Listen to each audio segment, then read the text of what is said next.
This is how Delta Force operates, not the headlines, not the famous missions, the methods, how they deploy, how they position themselves, how they insert, adapt, and execute under any conditions. Across different regions, different environments, this is the operational side of Delta Force. When most people think of Delta Force, they picture helicopters lifting off at night, infrared lasers cutting through darkness, and assault teams breaching doors in seconds. That image isn't wrong, but it's incomplete. Long before a raid force fast ropes onto a rooftop, someone has already been watching, measuring, mapping, living near the target. That invisible layer of preparation is known as Advanced Force Operations, or AFO, and it represents one of the most important evolutions in modern special operations. To understand AFO, you have to go back to the origins of the unit itself. Delta Force was created in the aftermath of the failed 1980 Iranian hostage rescue mission, Operation Eagle Claw. The disaster exposed weaknesses in inter-service coordination and the lack of a dedicated counterterrorism strike unit within the United States military. In response, the Army established 1st Special Forces Operational Detachment Delta under the broader umbrella of what would become the Joint Special Operations Command, or JSOC. The mission was clear: conduct high-risk counterterrorism operations worldwide. In its early years, Delta Force focused heavily on direct action capabilities, hostage rescue, aircraft assaults, and surgical strike missions. But from the beginning, leaders understood that no raid succeeds without preparation. Intelligence was not an accessory to the mission. It was the mission. Inside Delta, a specialized element emerged, often referred to as Operational Support Troop, or OST. These operators were not the ones kicking doors on target night. They were the ones going in early, traveling commercially, renting apartments, establishing surveillance positions in cities where official U.S. military presence would have been politically impossible. The concept was simple but revolutionary for a military unit: operate like intelligence officers when necessary. During the 1980s and 1990s, Delta refined low-visibility reconnaissance missions in Europe and other regions where terrorist threats required contingency planning. One notable exercise often referenced in JSOC history was Jackal Cave, conducted overseas to validate Delta's ability to conduct covert reconnaissance ahead of an assault. Operators flew in under civilian cover, used assumed identities, and quietly surveyed potential target sites. They photographed rooftops, measured distances between buildings, identified guard patterns, and studied entry and exit routes. The exercise demonstrated that a military unit could operate under deep cover conditions, traditionally associated with intelligence services. This was the foundation of advanced force operations. AFO is not a raid. It is not a conventional reconnaissance patrol either. It exists somewhere in between. Operators assigned to AFO may deploy weeks or even months before a planned strike. Their mission is to prepare the operational environment. That phrase, often abbreviated as OPE, became central to how JSOC would operate in the decades to come. Preparing the operational environment means understanding every detail of a target location before committing an assault force. How many entrances does the building have? Where are the stairwells? How wide are the hallways? What are the guard shift patterns? Where do civilians congregate? Are there adjacent rooftops that could be used for escape? Is there a clear landing zone nearby, or will helicopters have to hover off-set? These are not questions that can always be answered by satellite imagery. They require proximity. AFO operators blend into the environment. They may pose as businessmen, aid workers, contractors, or travelers. They rent vehicles. They shop locally. They establish patterns that look ordinary. From that position, they observe. They take discrete photographs. They sketch layouts. They record timings. They watch for anomalies. The risk is enormous. Unlike assault forces that enter and exit quickly, AFO teams live in the area of operations. If compromised, they cannot rely on overwhelming firepower. Their survival depends on discipline, cover integrity, and calm under scrutiny. The 1990s saw further refinement of these methods. As terrorist networks became more decentralized, targets were no longer confined to battlefields. They existed in cities, apartment complexes, and commercial districts. Military units had to adapt to environments where uniforms were liabilities. By the time the 9/11 attacks occurred, the framework for AFO already existed. What changed after 2001 was scale.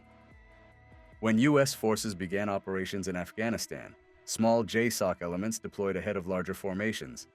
Intelligence agencies were already on the ground, but locating high-value targets in complex terrain required integration. AFO teams were used to confirm locations, study compounds, and identify routes before kinetic action occurred. In some cases, these teams operated in extremely austere environments, coordinating closely with intelligence agencies and indigenous partners.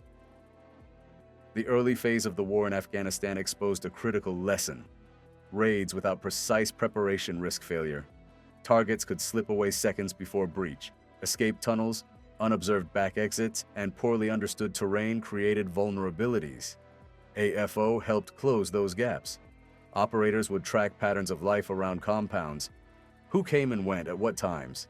Did certain vehicles arrive regularly? Were there armed guards visible at specific hours? This pattern analysis reduced uncertainty. Instead of assaulting blindly, commanders could decide whether a target was present with higher confidence. As the war expanded into Iraq, AFO matured further. Urban environments demanded meticulous preparation. High-value targets often operated within dense civilian populations. Assaulting the wrong building could have strategic consequences. Advanced force operations became central to the targeting cycle. AFO teams might surveil a suspected safe house for days, tracking couriers and mapping associations. They would relay imagery and notes back to intelligence fusion cells. Analysts would cross-reference the information with intercepted communications and human intelligence. When the decision was made to strike, the assault force moved with a detailed blueprint already in hand. This evolution transformed JSOC's operational tempo. Instead of isolated raids driven by fragmented intelligence, operations became data-driven and synchronized. The raid was the final step in a process that began weeks earlier under deep cover. The significance of AFO lies in its hybrid nature. It combines military discipline with intelligence tradecraft. Operators must be capable of transitioning from quiet surveillance to rapid action if circumstances demand it. They must understand both tactical assault principles and the subtleties of blending into foreign environments. Importantly, AFO also introduced a psychological shift within special operations. It reinforced that the most critical part of a mission might occur long before gunfire. Success depended on preparation, patience, and information dominance rather than raw aggression. Today, the image of Delta Force as a pure assault unit misses this dimension entirely. The operators who conduct advanced force operations are not just preparing for raids, they are shaping the battlefield before it exists. They identify vulnerabilities, they expose patterns, they compress the time between detection and action. In modern counterterrorism and manhunting campaigns, the ability to prepare the operational environment often determines whether a target is captured or escapes. AFO ensures that when the door is breached, the outcome is not left to chance. The raid may last minutes, the preparation may last weeks, and in the world of Delta Force, it is often the unseen mission. The quiet apartment rental, the careful photograph, the measured rooftop distance that decides everything that follows. Advanced Force Operations is where Delta stops looking like a military unit and starts looking like an intelligence service with assault capability. The public sees helicopters and night vision. AFO is what happens before that ever becomes possible. It is not about speed, it is about patience, deception, and controlled proximity. And the operators who conduct it are not just shooters, they are observers, analysts, and sometimes the only Americans inside a hostile neighborhood weeks before anyone else shows up. The evolution of AFO accelerated after 9/11, but its DNA existed long before that. Delta's operational support troop had already been experimenting with low-visibility deployments in Europe during exercises like Jackal Cave, refining how to travel commercially, assume cover identities, and conduct close target reconnaissance without triggering diplomatic incidents. Those exercises were not academic. They were rehearsals for real urban counterterrorism operations in denied environments. Once Afghanistan opened up in late 2001, AFO became practical necessity. Early target packages were often incomplete. Signals intelligence could narrow down a district. Human sources could provide rough compound descriptions, but satellite imagery could not tell you whether the courtyard wall had been reinforced last week, whether there was a ladder leading to the roof, or whether a secondary escape route had been dug behind the structure. That information required eyes on target. In Iraq, insurgent networks were also watching. If a suspicious vehicle parked too frequently near a safe house, alarm bells would ring. AFO teams adjusted by varying routes, times, and posture. They assumed someone might be watching them at all times. But speed did not eliminate preparation, it depended on it. AFO enabled rapid exploitation. Once a raid occurred, documents, detainee interrogations, and captured electronics would identify follow-on targets. AFO teams could pivot immediately, beginning surveillance on the next node in the network while assault elements reset. TTPs included low-profile communication, secure transmission methods were used sparingly, and information was passed in controlled bursts. Over-communication creates signature. Under-communication creates risk. The balance is deliberate. Another core tactic was escape route mapping. AFO teams identified not just how assault forces would enter, but how the target might flee. In Iraq, insurgent facilitators often use back alley exits or adjacent rooftops. Overhead imagery might miss these connections. On-the-ground observation revealed them. During several high-value target operations in Baghdad, perimeter adjustments based on AFO reconnaissance prevented escape through secondary routes that were invisible from satellite feeds. Pattern of life analysis became one of the defining features of AFO in Iraq. Rather than focusing solely on a named target, operators studied networks. Who met whom? Which courier visited multiple houses? Which vehicle appeared at IED sites before attacks? Following those patterns allowed JSOC to dismantle entire cells rather than execute isolated hits. This network targeting approach was central to the dismantling of al-Qaeda in Iraq's leadership structure. The visible result was high-tempo night raids. The invisible enabler was advanced surveillance and confirmation. Another important AFO function was pre-positioning. Safe houses for exfiltration, fallback rally points, and contingency medical access were identified before an assault force ever launched. If a raid encountered unexpected resistance or civilian complication, the options had already been studied. The discipline required for AFO is psychological as much as tactical. Operators must live in proximity to hostile elements without reacting impulsively. They may watch a target walk past them in daylight, resisting the instinct to act because the mission requires patience. That restraint separates AFO from direct action. In Afghanistan, terrain complexity added another layer. Compounds often had underground tunnels. Some high-value targets used rural safe houses connected by dirt tracks invisible to overhead sensors. AFO teams confirmed these details before Rangers or other assault elements moved in. Without that confirmation, escape was likely. The success of the later Iraq targeting cycle, often referred to as a find, fix, finish, exploit, analyze loop, depended heavily on the fix phase. AFO was that phase. It transformed vague intelligence into precise coordinates and predictable patterns. Importantly, AFO does not always end in a raid. Sometimes reconnaissance determines that the risk outweighs the reward. In those cases, the mission ends quietly. That discretion prevents strategic fallout. By the mid-2000s, AFO had become inseparable from JSOC's operational identity. It allowed the force to operate globally in urban centers without telegraphing presence. It shortened the time between identifying a threat and neutralizing it. It reduced collateral risk, and it demonstrated that the most important part of a mission might be the least visible. The raid is loud. AFO is silent. One happens in minutes. The other unfolds over weeks, and without the latter, the former becomes a gamble instead of a calculated action. That is what advanced force operations truly are, the hidden groundwork that turns intelligence into inevitability. By the mid-2000s, advanced force operations were no longer just a support function inside Delta. They were the engine that made the entire targeting machine possible. The public narrative focused on night raids, helicopter insertions, and high-value target captures. But inside JSOC, the understanding had shifted. The decisive phase of an operation was rarely the breach. It was the weeks of preparation that shaped what the breach would look like. Part of what made AFO so powerful was how seamlessly it fused with the broader find, fix, finish, exploit, analyze cycle that defined JSOC's evolution in Iraq. The find phase relied on signals intelligence, detainee interrogations, and human sources.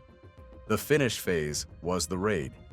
But the most fragile link in that chain was always the fix, confirming that the right person was in the right place at the right time. Advanced force operations existed to solve that problem.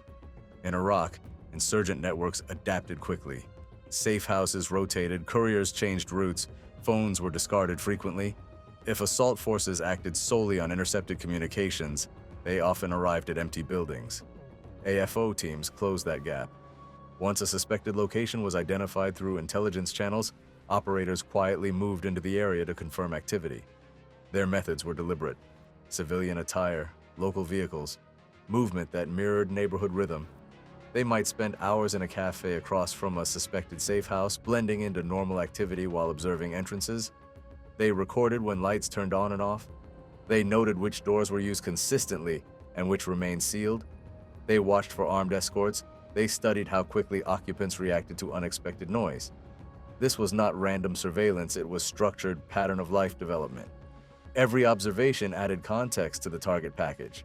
For example, if a suspected bomb maker received late-night visitors who stayed briefly and left with bags, that suggested operational tempo. If a specific vehicle arrived before each attack in a sector, tracking that vehicle could unravel an entire cell. One of the key evolutions described in broader GSOC history was the shift from personality-driven targeting to network-driven targeting. Instead of focusing solely on high-ranking leaders, the force targeted facilitators, financiers, and mid-level coordinators. AFO enabled that shift because operators could follow links in real time. When one target was captured, exploitation teams would extract phone numbers, addresses, and associations. AFO elements could then pivot immediately, beginning surveillance on secondary nodes within hours. This agility transformed the pace of operations. Instead of weeks between raids, the cycle compressed dramatically. But that compression only worked because the preparatory reconnaissance was precise. If AFO confirmed that a secondary target was present at a specific house, assault forces could launch with high confidence. If confirmation failed, the strike could be delayed or redirected. Advanced force operations also evolved beyond purely urban surveillance. In Afghanistan, rural terrain required different tactics. Compounds were often isolated, surrounded by agricultural fields or rugged terrain. Operators conducting AFO in those environments had to balance concealment with mobility. They might work with local partners to access villages discreetly. They observed guard rotations from concealed vantage points. They identified irrigation ditches and tree lines that could serve as escape routes. Tunnel systems presented another challenge. Several high-value targets in Afghanistan used underground passages connecting compounds. Overhead imagery rarely revealed these features. Only close observation, noting unusual ground disturbances, airflow vents, or repeated movement patterns provided clues. AFO teams documented these details so that assault elements could block exits before breach. Another critical element of AFO was counter-surveillance detection. Operators assumed that hostile networks might also be conducting surveillance. In Iraq especially, insurgent groups learned to look for unfamiliar faces or vehicles lingering in neighborhoods. AFO teams mitigated this by varying routines constantly. Vehicles were rotated, observation posts were shifted, patterns were deliberately broken. The goal was to gather intelligence without creating a detectable pattern of their own. Communication discipline was equally important. Secure reporting methods were used sparingly to avoid signal detection. Information was packaged concisely and relayed through established channels into the Joint Operations Center. Analysts integrated ground observation with signals intercept and overhead feeds. The result was a layered intelligence product that could withstand scrutiny before a strike was authorized. As the targeting cycle matured, advanced force operations began influencing mission planning beyond simple confirmation. Operators' reports shaped entry techniques, timing, and force allocation. If AFO determined that civilians frequently occupied the ground floor of a building at certain hours, planners adjusted assault timing. If rooftop escape was likely, snipers were positioned accordingly. If guard shifts overlapped at midnight, the breach might occur at 0300 instead. The influence of AFO extended to post-raid exploitation as well. Once a target was captured, information seized on site could reveal additional locations. AFO teams sometimes transitioned immediately to monitor those secondary sites, preventing the network from dispersing. This rapid pivoting was a hallmark of JSOC operations in the mid-2000s. Importantly, advanced force operations did not always culminate in kinetic action. In some cases, reconnaissance revealed that intelligence was flawed. A suspected safe house might turn out to house a family with no hostile ties. By identifying that reality before an assault, AFO prevented strategic mistakes.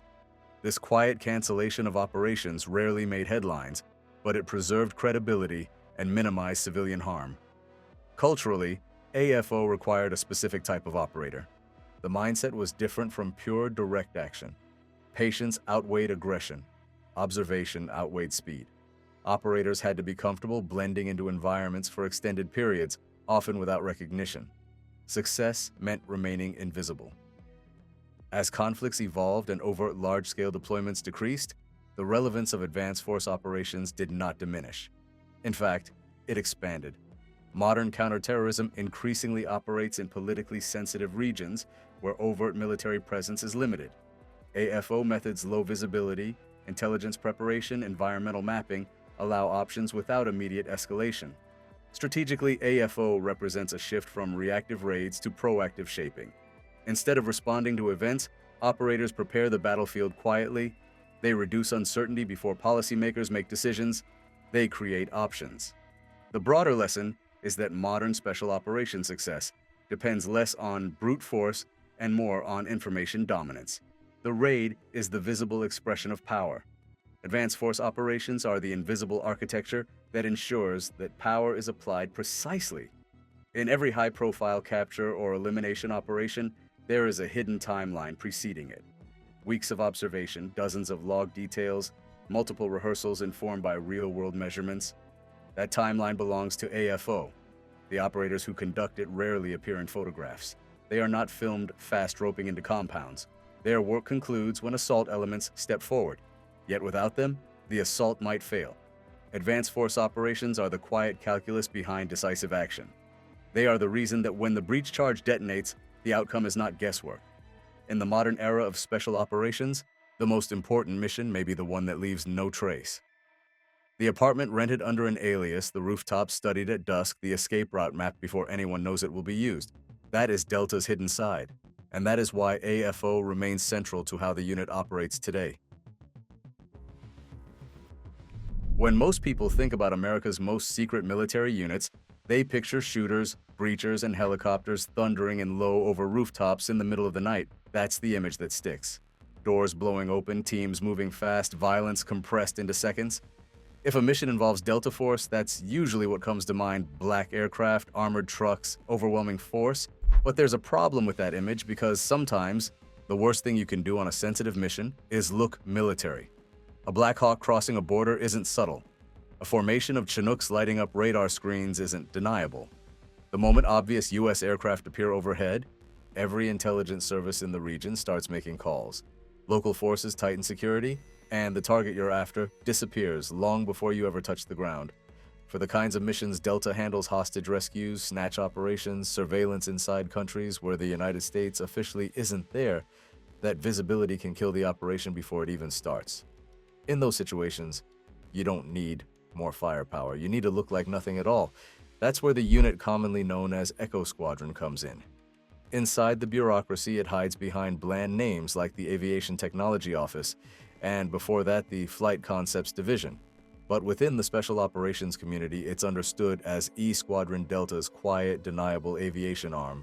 Not an assault squadron, not gunships, and not a louder version of the 160th Special Operations Aviation Regiment. Echo exists for the opposite reason. If the Night Stalkers are built to dominate the sky and fight their way in and out, Echo is built to blend into the background and pretend it was never there. Their aircraft don't look threatening, they look civilian. Sometimes foreign, sometimes old, sometimes like something that belongs to a contractor or a regional cargo company. Because normal is camouflage.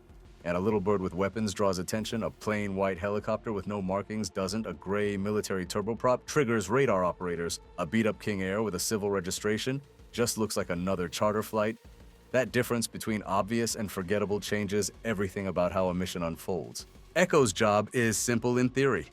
Move Delta operators, sensors, or equipment into places where conventional military aviation would cause political or tactical problems. In practice, that means doing aviation backwards. Instead of maximizing protection and presence, they minimize signatures. Instead of flying in formations, they fly alone. Instead of broadcasting who they are, they look like they belong to someone else entirely. The mindset dates back decades to hard lessons learned after failed or exposed operations, showed that assault forces weren't the only gap. Covert mobility was the real bottleneck. The military had plenty of helicopters that could land in hot zones, but almost nothing that could move special operators quietly across borders without announcing U.S. involvement. So small experimental programs started buying and flying aircraft off the books. Civilian registrations, front companies, hangars nowhere near normal bases. Pilots trained not just to fly but to operate like intelligence officers. Over time, that concept matured into a permanent capability. Instead of launching from big airfields with maintenance crews and paperwork, Echo aircraft might stage from an anonymous strip outside a city or park among civilian traffic where nobody looks twice. Instead of filing military call signs, they submit ordinary flight plans. Instead of looking like a task force, they look like background noise. That background noise is exactly what makes them effective, because across large parts of the world, small aircraft take off and land every day and nobody pays attention. Mail flights, aid organizations, contractors, local charters. Echo hides inside that traffic. During the Cold War and into the conflicts that followed, that approach allowed Delta elements to reach places where an overt U.S. military presence would have caused immediate backlash. In some regions, they flew foreign-made helicopters like Mi-17S that matched local fleets so well that even someone on the ground couldn't tell the difference. In others, they used plain turboprops that blended into civilian airports, loading a handful of operators and equipment with no spectacle. The goal was always the same: arrive without creating a story. Because if the arrival becomes news, the mission is already compromised. That ability changed how Delta could operate. Instead of being tied to loud, heavy aircraft that forced missions to happen at night and under obvious cover, they could move in smaller pieces and at normal times. A couple of operators might fly in days early, posing as contractors. Another team might arrive separately. Equipment could be ferried in without anyone realizing it was part of the same operation. To an outsider, it looks like random travel. In reality, it's a puzzle assembling quietly. Echo didn't just move people either, they moved sensors. Before drones were everywhere, some of their aircraft carried stabilized cameras and infrared systems, orbiting high enough that no one on the ground paid attention while feeding real-time video back to commanders. From below, it looked like a harmless civilian plane circling lazily. From inside the cockpit, it was mapping compounds, tracking vehicles, and building the intelligence picture that assault forces would later depend on. Transport, surveillance, and deniability, all wrapped into one capability. That fusion is what makes Echo different from traditional special operations aviation. They're not just pilots, they're enablers. If Delta needs to get somewhere without leaving fingerprints, Echo figures out how. If commanders need eyes over a target without triggering alarms, Echo provides them. If a mission requires an aircraft that can't be traced back to the US military, Echo finds or builds one that fits. And most of the time, nobody outside a small circle even knows those flights happened. Because success for Echo Squadron isn't measured in explosions or dramatic landings. It's measured in something much simpler. Did anyone notice? If the answer is no, then the job was done right and the most secret air wing in the US military disappears back into the sky like just another civilian flight heading somewhere ordinary.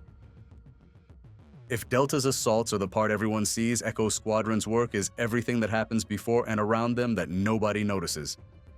The aircraft don't launch in formation. There's no big base, no visible footprint, no moment where locals look up and say, "The Americans are here." Instead, missions connected to Delta Force's aviation arm, officially, the Aviation Technology Office, start quietly and often look completely civilian from beginning to end. Their own description makes that clear. Discreet, sometimes clandestine aviation support to special operations forces, paired with development of low-signature aircraft and technology U.S. Army aviation. In practice, that translates into a very specific set of mission types that repeat across decades and across continents. One of the oldest and most consistent mission sets is simple, covert lift-moving operators into denied or politically sensitive areas without looking like the military. During the 1980s in Central America, the unit's predecessor organizations flew surveillance and transport missions under civilian cover, supporting intelligence and counterinsurgency efforts where an overt U.S. military presence would have caused immediate diplomatic blowback, U.S. Army aviation. The aircraft didn't look tactical, they looked like contractors. A small helicopter landing at a remote strip, or a turboprop touching down at a regional airport didn't set off alarms. That was the entire point. Instead of staging from large military airfields, crews operated from improvised hangars or anonymous facilities. Instead of loading teams in uniform, operators boarded in plain clothes with civilian luggage. From the outside, it looked like nothing special. Inside, It was Delta moving into position days before anyone realized an operation was underway. That same low-visibility concept showed up again in the Balkans during the 1990s. Rather than flying obviously American helicopters, Echo elements used foreign-made aircraft like Mi-17s that were common throughout Eastern Europe, U.S. Army Aviation. A Russian-designed helicopter flying around Bosnia or Kosovo didn't draw a second glance. It blended into the same air traffic everyone saw every day. But inside those aircraft were U.S. Special Operations personnel moving between safe houses, observation posts, and forward locations. The disguise wasn't theatrical, it was practical. When the aircraft looks local, radar operators don't question it, and people on the ground don't report it. That's the kind of access Delta needs before a snatch or hostage recovery mission. You can't prepare a target if everyone knows you're coming. By the early 1990s, another mission type began to define Echo's role: airborne surveillance. Before modern drones filled the sky, the only way to get persistent overhead video was from a manned aircraft. Echo solved that by mounting stabilized sensor balls and infrared cameras onto small, civilian-looking platforms. Instead of gunships, they flew what looked like harmless observation planes. A King Air or light turboprop orbiting overhead didn't scream special operations. It looked like mapping, pipeline inspection, or some contractor job. Meanwhile, inside the cabin, operators were streaming live video directly to commanders on the ground. During Battle of Mogadishu, elements of this clandestine aviation capability provided real-time ISR support using small helicopters and low-profile aircraft to track militia movement and feed information to JSOC leaders, U.S. Army Aviation. That wasn't about firepower, it was about awareness. Seeing which streets were blocked, where crowds were forming, where threats were moving. The aircraft didn't dominate the fight, they quietly shaped it. After 9/11, the same pattern scaled globally. Afghanistan presented a different problem: distance and terrain. Mountain valleys, primitive strips, and scattered villages made heavy, obvious aircraft risky. Echo's solution was again to blend in. Instead of only relying on standard U.S. helicopters, they operated Mi-17s and other foreign types that matched what local militaries and contractors already use U.S. Army Aviation, a gray Mi-17 lifting off from a dirt strip in Afghanistan, looked normal. Nobody assumed it was tied to Delta, but those flights allowed small teams to be inserted quietly for reconnaissance or liaison work long before a target was hit. If something changed, Echo could extract just as quietly. No convoy, no spectacle, just another helicopter coming and going. Sometimes the mission wasn't even about moving people, it was about testing and building tools. Unlike conventional aviation units, Echo doubles as a development shop. Essentially, a skunk works embedded inside special operations. The ATO charter specifically includes developing and testing advanced aviation technologies, U.S. Army Aviation. That means experimenting with noise reduction, signature management, sensor integration, and non-standard airframes. If Delta needs something unusual in aircraft that can fly lower, quieter, or look civilian on paper, Echo figures out how to make it happen. That engineering role has shown up repeatedly over the years. Instead of waiting for big procurement programs, they modify what they already have or buy what fits the mission. It's aviation as problem-solving, not standardization. A modern example of this quiet presence appeared in Somalia. Photographs surfaced of civilian-registered King Air aircraft with unusual sensor domes operating out of Baildogel, a known special operations hub, U.S. Army Aviation. On paper, it's just a small civilian plane.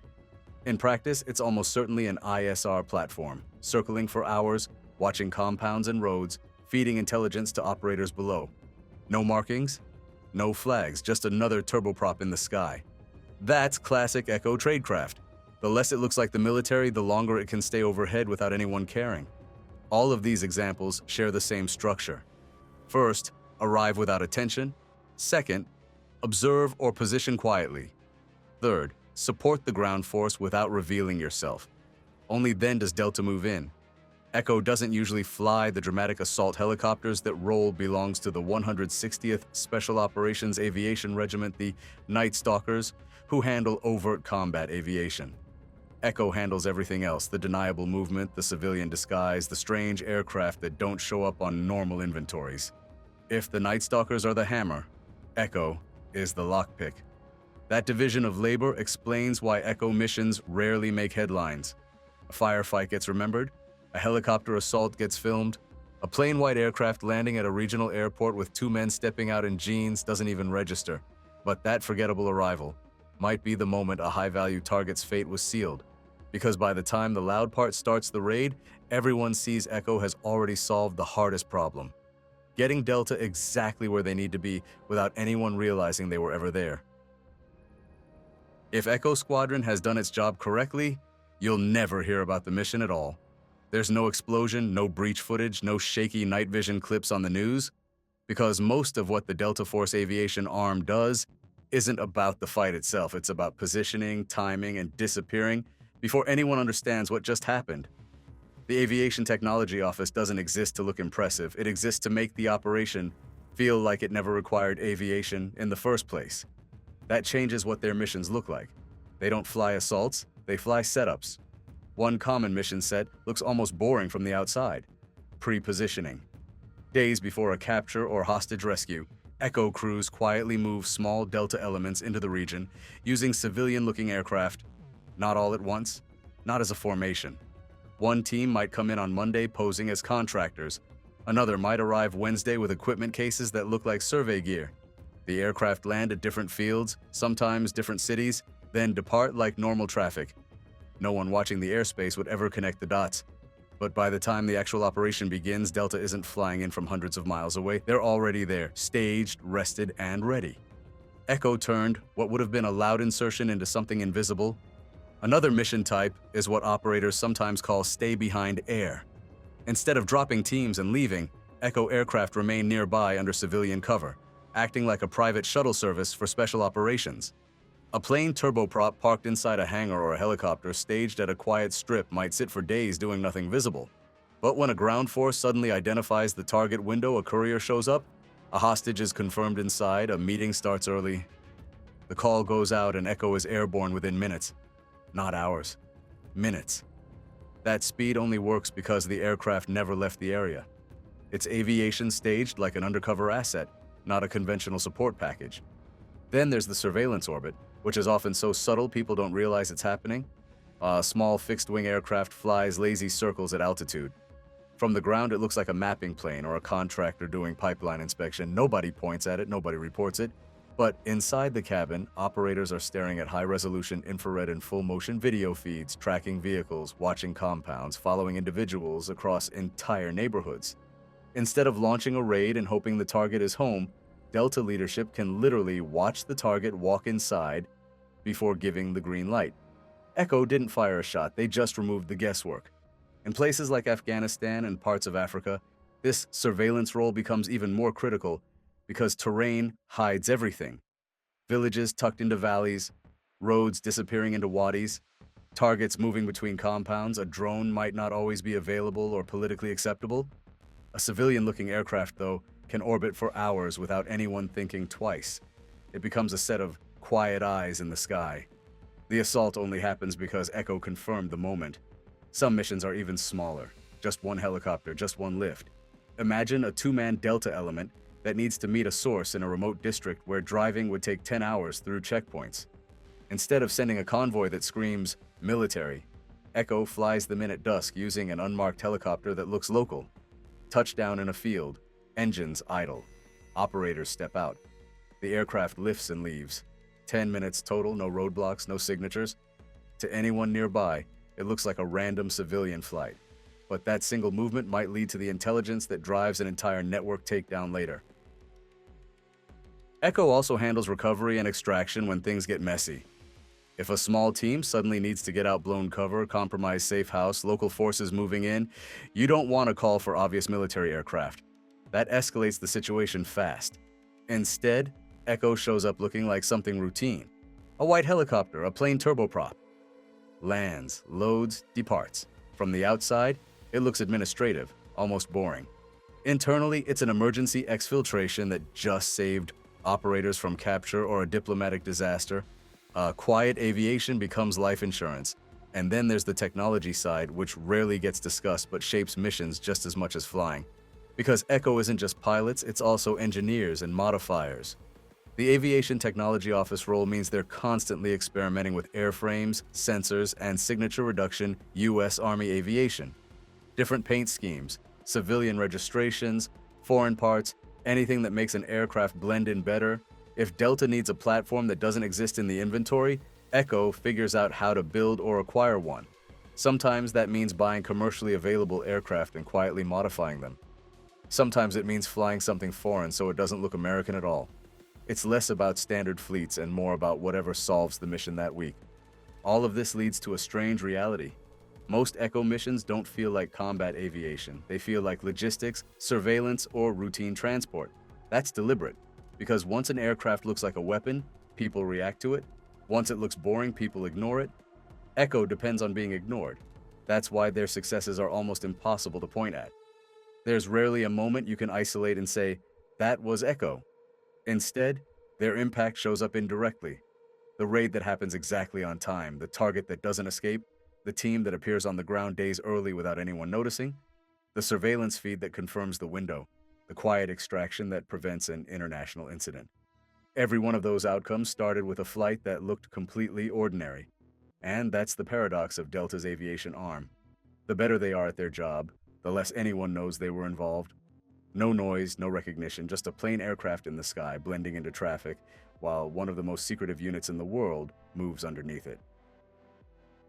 When most people picture Delta Force, they see door kicks, night vision, and a helicopter beating the air overhead. But the truth is, many of those missions start and end on tires.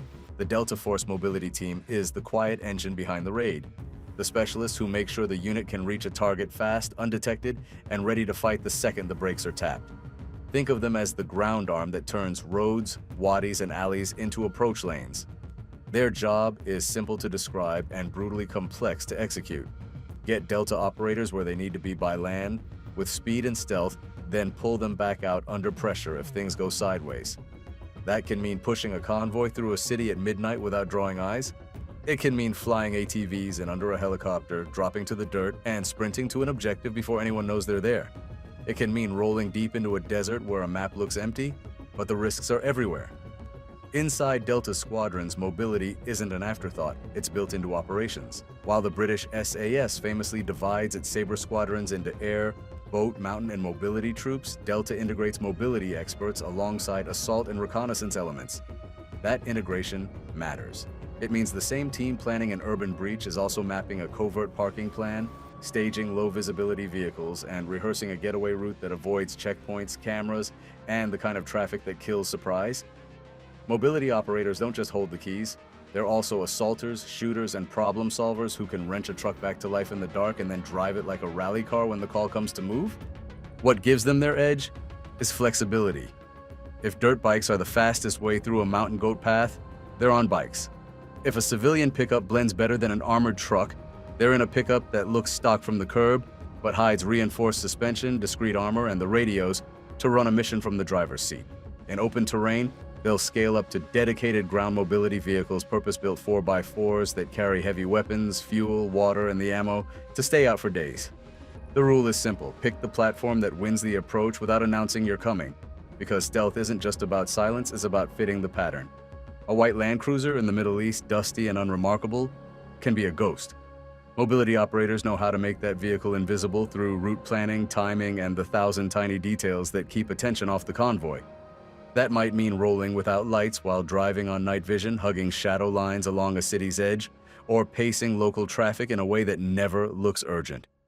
When stealth isn't possible, they pivot to speed, mass, and shock. Heavy guns up, engines hot, and a gate turned into splinters by the nose of a truck. To reach that level, they train like fanatics. Advanced off-road driving, high-speed urban maneuvers, vehicle dynamics, and recovery techniques are baseline. So are field repairs. If a belt snaps or an axle bites the dust in the middle of nowhere, waiting isn't an option.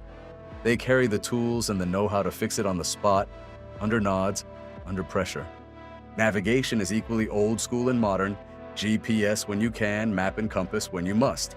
They learn to plot lines that avoid checkpoints, to read terrain that doesn't show on an app, and to get a convoy through a choke point with seconds to spare. But the mobility team isn't just about getting there, they bring firepower that moves. Vehicles become platforms, mounts for machine guns, grenade launchers, and, when needed, anti-armor options. In an ambush, a good driver is a lifesaver. Throttle, angle, and distance can be the difference between a kill zone and an exit. In a pursuit, a skilled team can close, flank, and finish. They practice it all, ramming a barrier, executing J-turns, shielding teammates with steel, and putting accurate rounds on target from a truck still bouncing over ruts. Most important of all, they're the contingency inside the plan. If an assault goes loud early, mobility is the pivot.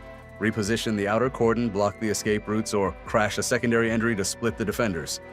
If a team gets cut off, mobility becomes the lifeline, rolling hard toward the trouble with guns up and medical gear staged.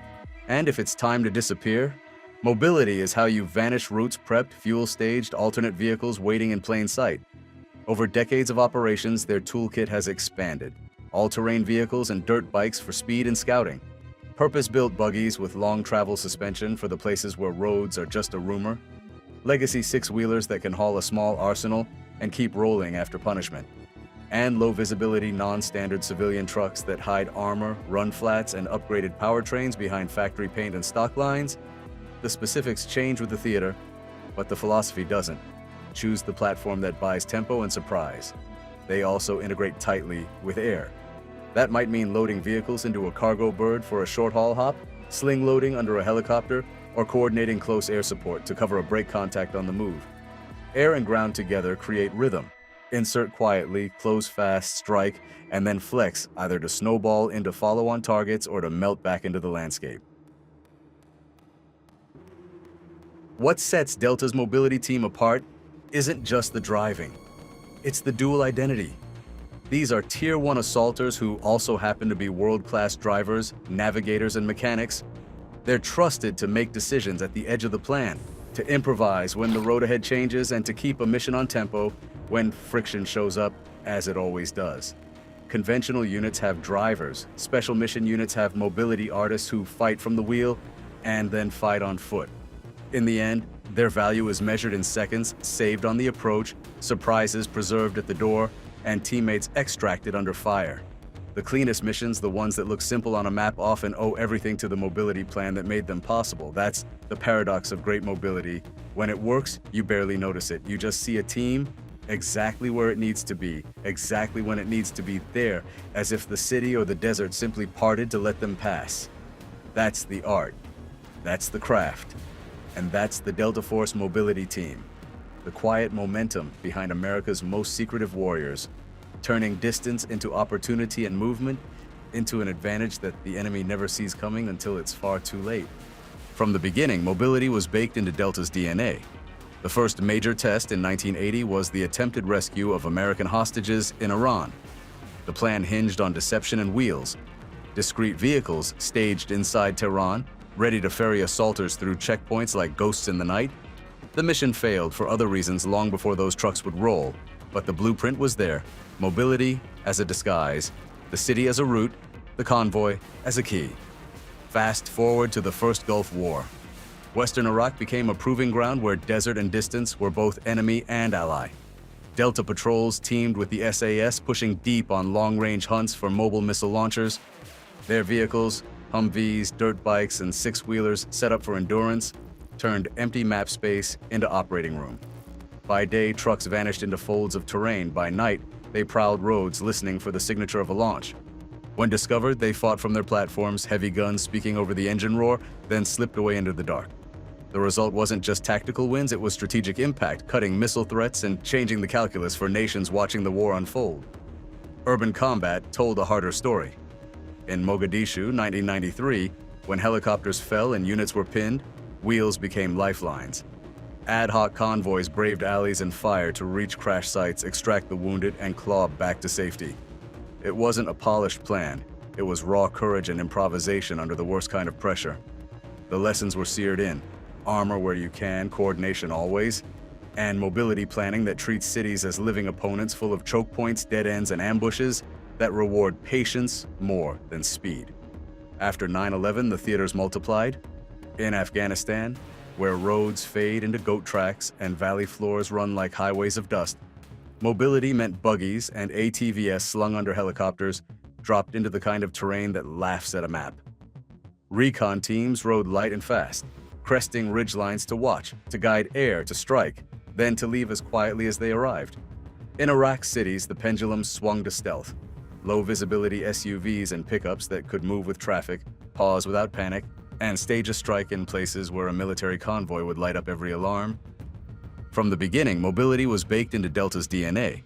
The first major test in 1980 was the attempted rescue of American hostages in Iran. The plan hinged on deception and wheels. Discrete vehicles staged inside Tehran, ready to ferry assaulters through checkpoints like ghosts in the night. The mission failed for other reasons long before those trucks would roll, but the blueprint was there. Mobility as a disguise, the city as a route, the convoy as a key. Fast forward to the first Gulf War. Western Iraq became a proving ground where desert and distance were both enemy and ally.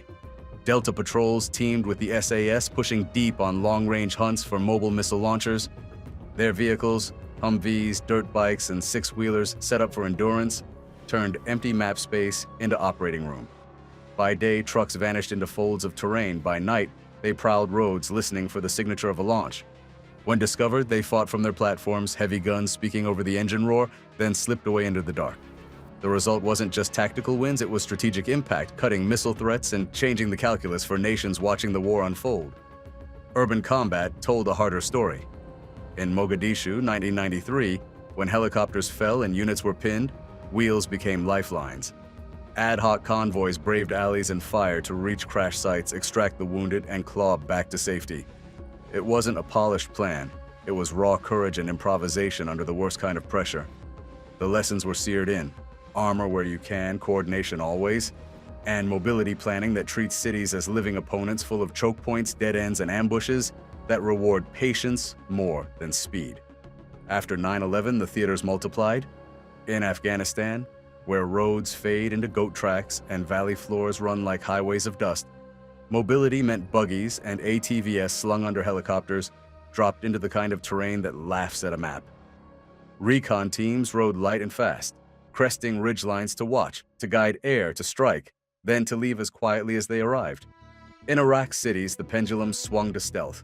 Low-visibility SUVs and pickups that could move with traffic, pause without panic, and stage a strike in places where a military convoy would light up every alarm. Counter-terror campaigns demanded rhythm hitting multiple targets in a single night, pivoting from one lead to the next. That tempo is a mobility problem. It's fuel, routes, fresh drivers, and vehicles that can take abuse at speed. It's dirty tires that look like any other trucks, and interiors that can hide armor while carrying the radios and sensors to tie a moving fight together. It's the discipline to hold speed when stealth is king and the nerve to go loud when seconds matter more than deception. And when the fight shifted again, new enemies, new borders, mobility adapted, partnered convoys with indigenous forces, civilian patterned trucks that wouldn't turn heads, dirt bikes fanning out to scout lines of drift behind villages, heavy platforms staged farther back, ready to surge if an exfil turned into a battle. The common thread across decades is simple. The mission decides the vehicle, not the other way around, and the mobility team exists to make that choice pay off. Every one of those operations added a page to the playbook. How long a truck can idle without drawing attention, how to stage a spare vehicle within walking distance of a breach without anyone noticing, how to hide a convoy in plain sight by pacing the city's heartbeat, how to build a route card that accounts for cameras, checkpoints, prayer times, and the tide of traffic that ebbs and floods through a capital after sunset. History didn't just prove the need for mobility, it taught the craft, 1 mile at a time. The mobility team's advantage starts with people. They're assaulters who can also drive like competitors, fix like mechanics, and navigate like surveyors. The training stack is relentless. Advanced off-road techniques for sand, rock, and mud. Urban defensive and offensive driving for ambushes and barricades. Recovery and repair under stress. And navigation that defaults to paper and compass when signals get jammed or spoofed. Layered on top is integration air-ground choreography for inserts and exfils, communications that keep a moving fight stitched together, and medical prep staged in every vehicle. So life-saving starts the second a door opens. Their tools are purpose-picked, all-terrain vehicles and bikes for speed and scouting, purpose-built ground mobility platforms for reach, payload, and firepower, low-visibility, non-standard civilian trucks that look exactly like the ones parked on every block, but hide armor, run flats, upgraded suspensions, discrete bumpers, and the power to carry the weight without giving away the game. Night is their ally. Infrared driving, thermal sensing, and light discipline that turns a city's glow into cover.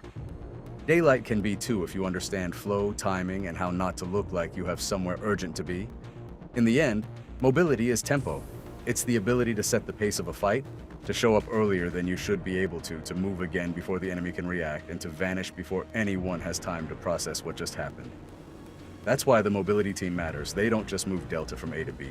They shape the clock, the options, and the odds. In a world where attention is a kind of alarm and distance is supposed to be protection, they make both irrelevant. This is the quiet craft beneath the headlines. Any vehicle, any terrain, any time. That's the promise the mobility team keeps so the rest of Delta can do what it does best, exactly where and when it counts.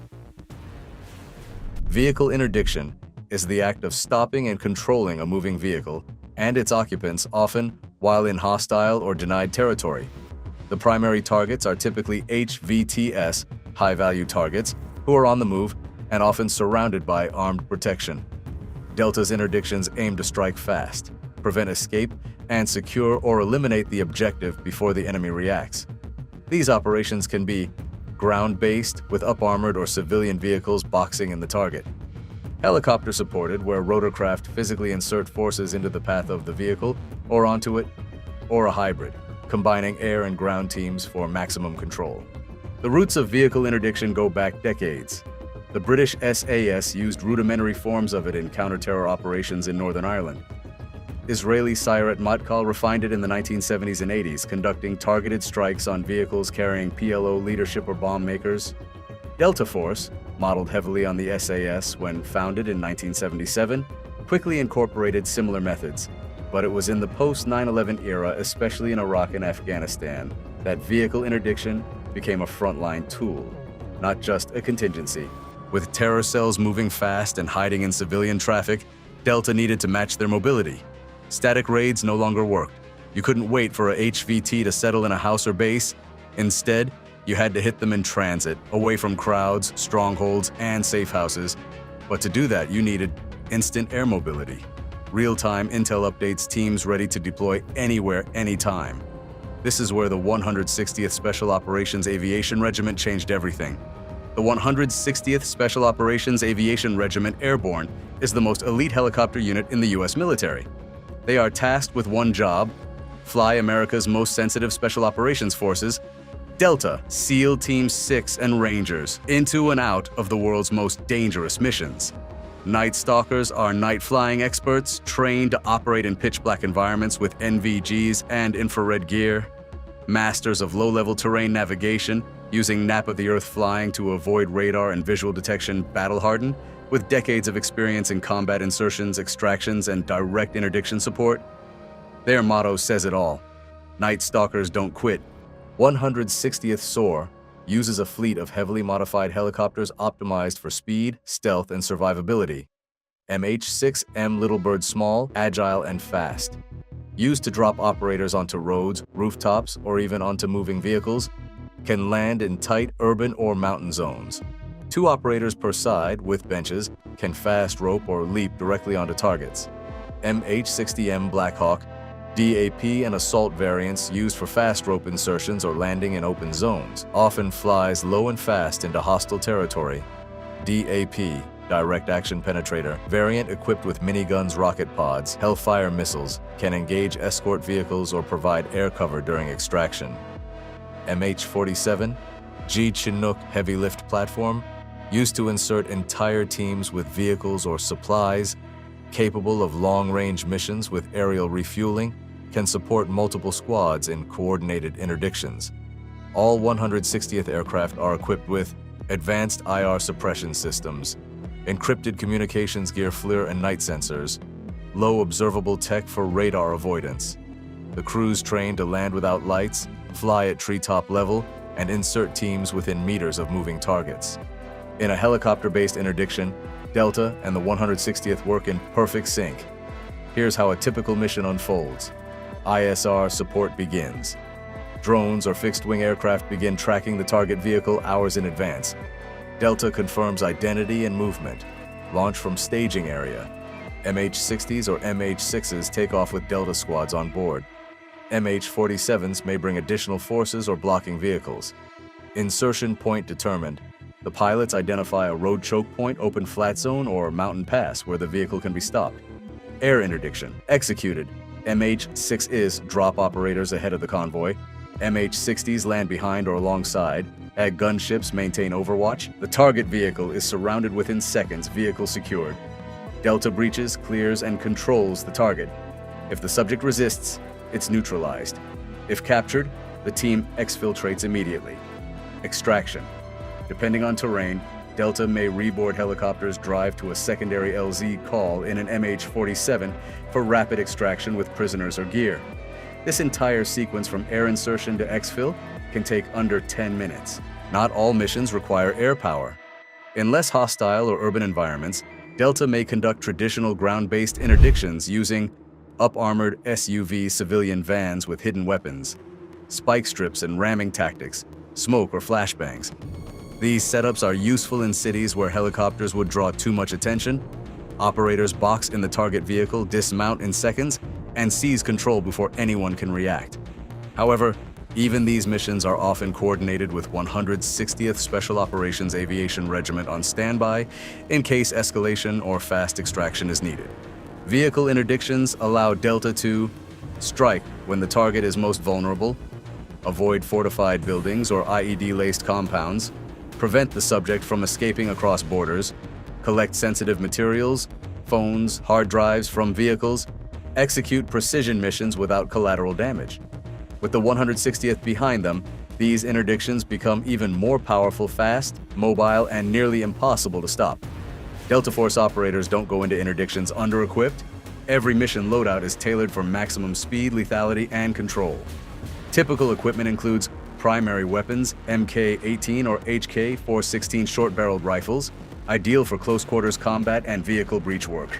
Glocks or SIG M17 as sidearm suppressors to reduce audible signatures, non-lethal tools, flashbangs for stunning occupants, smoke grenades to conceal team movement, zip ties and flex cuffs for detainee control breaching and vehicle access, window punches and hardened tools for shattering windows, fast shotgun breachers, for locks and hinges if doors are locked, pole cams or bore scopes to visually clear inside a vehicle before entry, door wedges and tire deflators to immobilize targets, post-capture specialist tools, signals intelligence kits to scan or jam mobile communications, tablet-based ISR feeds for real-time drone views, thermal scopes and NVGs for low-light tracking. The goal is always fast, controlled access with no unnecessary destruction, especially if intel collection is a priority. Each vehicle interdiction plays out differently depending on terrain, threat level, and proximity to civilian presence. But several core tactics are consistent. Box in maneuver, ground-based, used often in urban or semi-permissive environments. Multiple unmarked vehicles approach the target from various angles. Front vehicle brakes, rear blocks, side vehicles pin in. Operators dismount and engage rapidly. Works best in dense traffic or intersections. Rolling interdiction. Conducted in motion, Delta vehicles flank the target vehicle while moving. Spike strip or brake check forces a stop. Operators dismount and breach under movement pressure, often used in rural or highway settings. Air-assisted interdiction. This is where the 160th shines. MH-6 Little Birds drop operators directly ahead of or onto the road. MH-60 Blackhawks land flanking teams beside the vehicle. Gunship variants provide top cover and overwatch, can also simulate blockades using rotor wash and low hover intimidation. After dismount, teams breach and extract in minutes.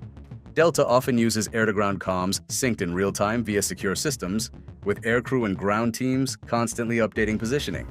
160th's ability to fly nap of the earth just above treetops allows Delta to approach without being detected. Their night flying skills, honed through thousands of flight hours, make it possible to launch at midnight, insert forces 5 meters from a moving convoy, and leave before enemies react.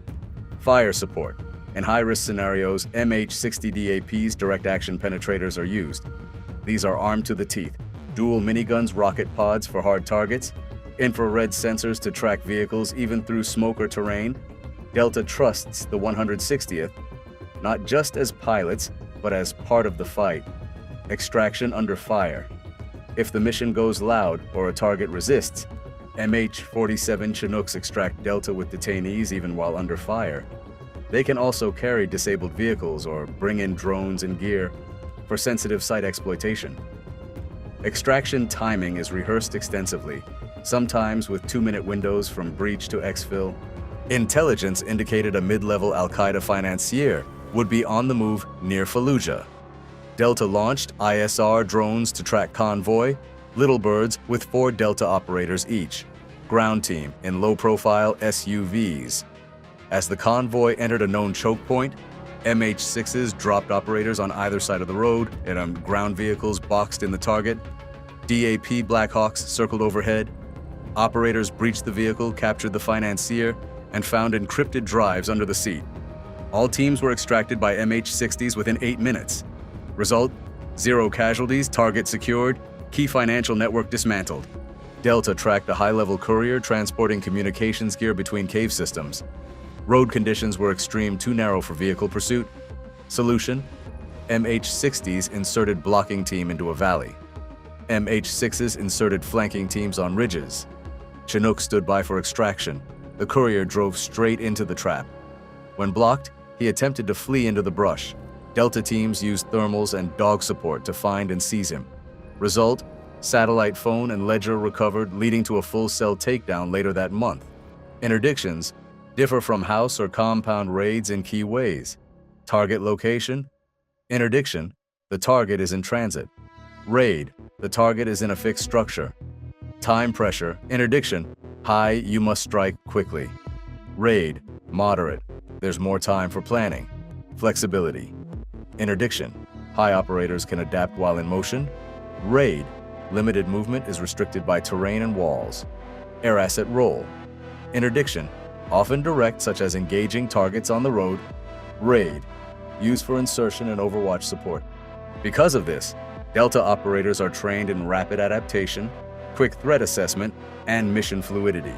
Interdiction operators must process information, instantly move in perfect coordination with aviation units, read vehicle movements and human behavior, be ready to detain or destroy within seconds.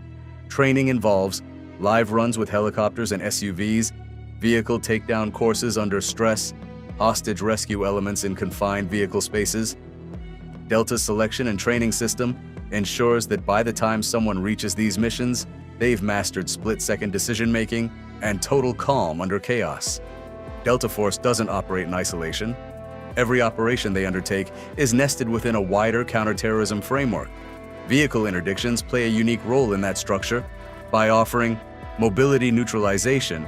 HVTS often travel between safe houses or border zones. Interdictions stop them before they disappear. Time-sensitive response: some targets are fleeting, while you can't wait for a perfect moment. You hit them in motion or not at all. Clean intelligence recovery. Vehicles often contain phones, hard drives, weapons, or documents. Capturing those undisturbed is key. Interdictions provide the perfect balance of surgical precision and surprise. Terrorist networks rarely stay in one place. Leaders, facilitators, financiers, and bomb makers are constantly moving. Between borders, between meetings, between targets, Delta Force uses interdiction to disrupt that movement cycle. If you can capture or eliminate a target while they're mobile, you cut them off from their network and prevent them from reacting or hiding.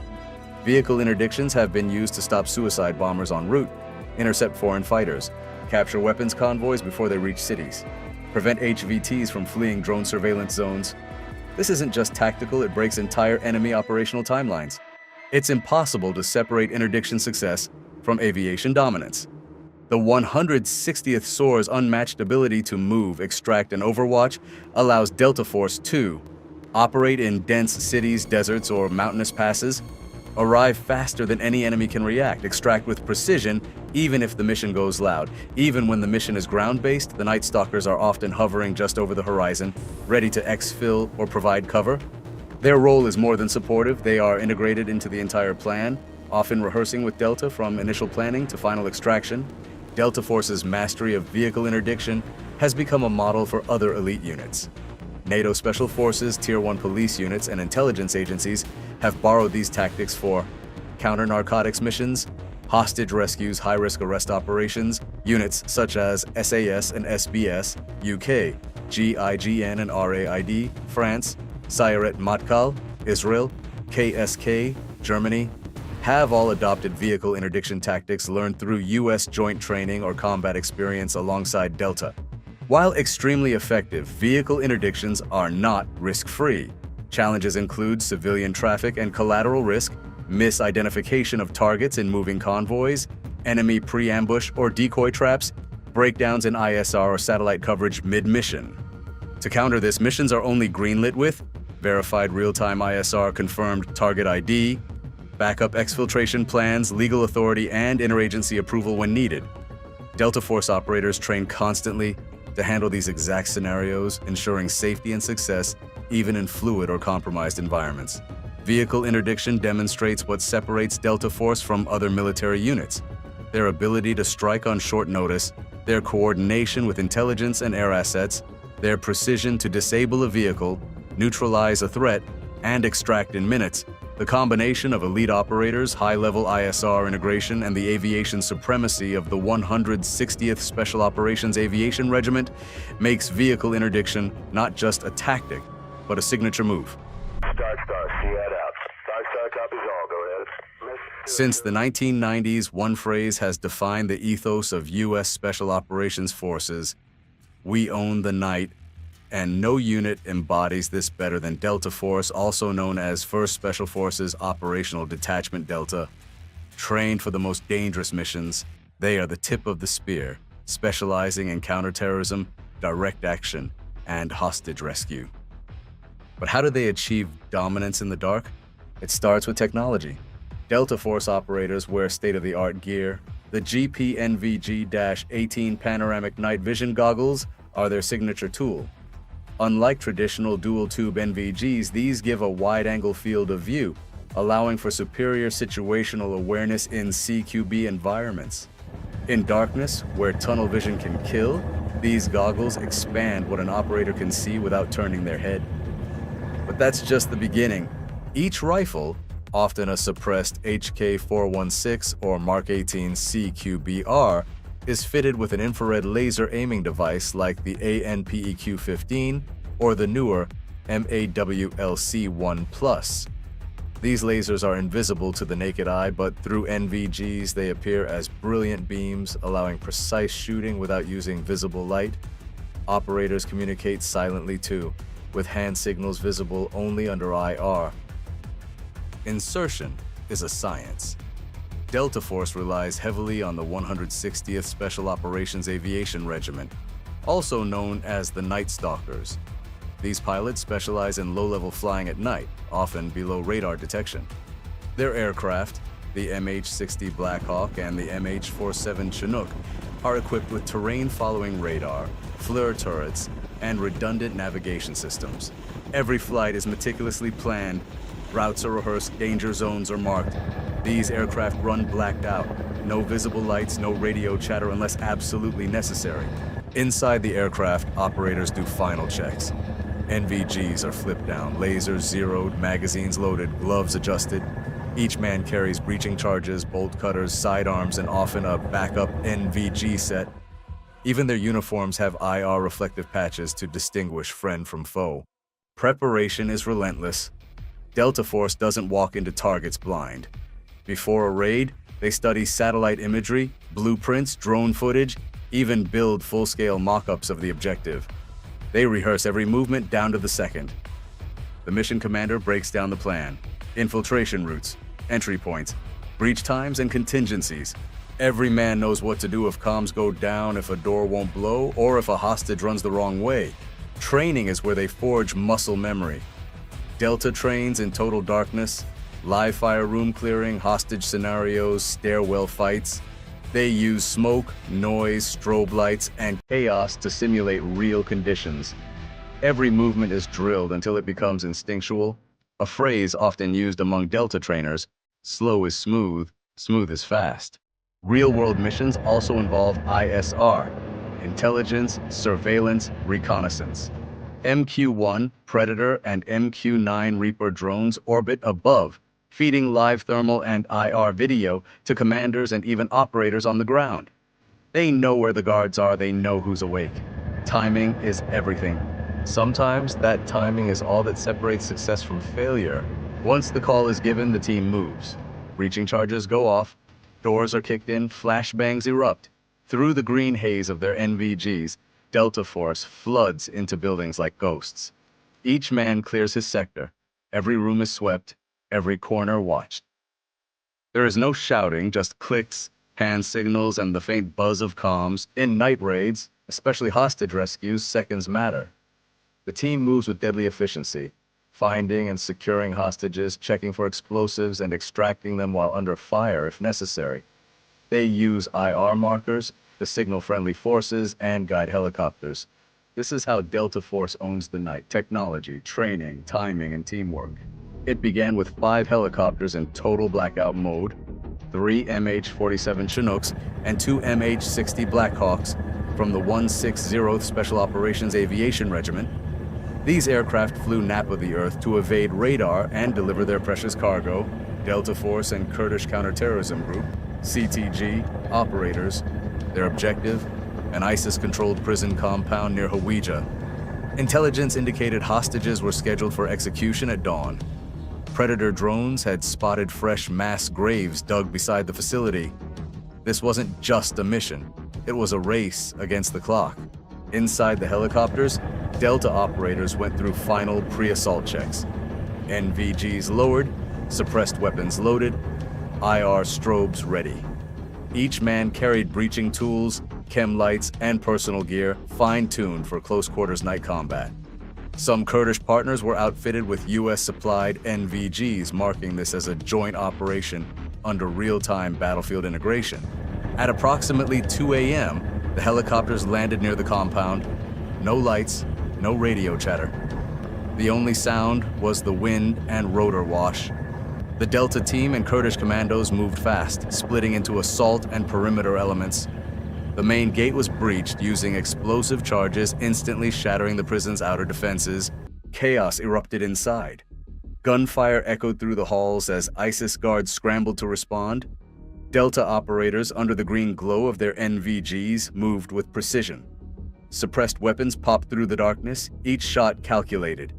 Prisoners, many barefoot and weak, staggered out of cells. Operators placed IR chem lights on them to avoid confusion and began evacuation under fire. Overhead, a Predator drone fed real-time ISR data to the ground team. The mission was unfolding in 2 buildings. Building 1, where 40 hostages were confirmed, and Building 2, with the rest. Delta split their teams accordingly. Building 1, cleared in minutes. Master Sergeant Thomas Patrick Payne led the entry. Using bolt cutters, he opened cells while teammates covered him. Once the hostages were secure, they were patted down for suicide vests and led outside. But in Building 2, the situation escalated. ISIS fighters barricaded themselves inside, using hostages as shields. Suicide vests were detonated. The team inside called for backup. That's when Master Sergeant Josh Wheeler took action. Wheeler led a quick reaction force directly into the line of fire. Tragically, he was hit and fatally wounded, the first U.S. soldier killed in combat against ISIS, but his charge inspired the others. Reinforcements surged forward, overwhelming the defenders. Inside Building 2, conditions deteriorated fast. Explosions had started fires. Smoke reduced visibility. Night vision faltered, but the mission wasn't over.